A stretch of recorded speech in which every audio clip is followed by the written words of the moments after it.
You and I are sitting down 3 years from today, and you're really happy. What's happened in those 3 years to make you so happy?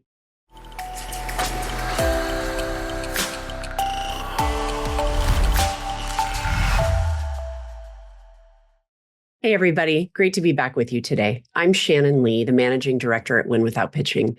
And today I want to talk to you about uncovering your client's desired future state. There is a question that we teach our clients to ask in the qualifying conversation. It's called the Dan Sullivan Question. Let's give credit where credit is due. He is the founder and leader of an organization called Strategic Coach. And the question is in a book called The Dan Sullivan Question that I would encourage you to pick up and read more about. It'll take you an hour and it's just gold. There's just a lot of great thinking in there. We started using this question in our own sales calls a number of years ago, and it was a game changer. So here's the question. You and I are sitting down 3 years from today, and you're really happy. What's happened in those 3 years to make you so happy? Now, I want you to ask this question early on in the qualifying conversation. This is the question that's going to help you uncover your client's desired future state. What do I mean by that?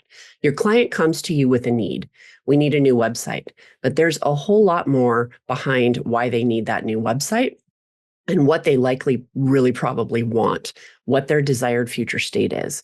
When you ask that question early in the qualifying conversation, you learn so much more about how you might be able to help that client, what their vision is, if in fact you can add value in helping them achieve that vision.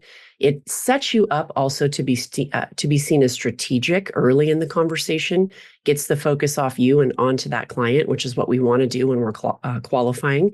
We want them to be doing more of the talking. We want to be doing more of the listening and asking smart questions. It also sets you up to be able to ask follow-on questions that are really important. What are the obstacles that might get in the way of you achieving this vision? You can ask more frankly about decision makers, right?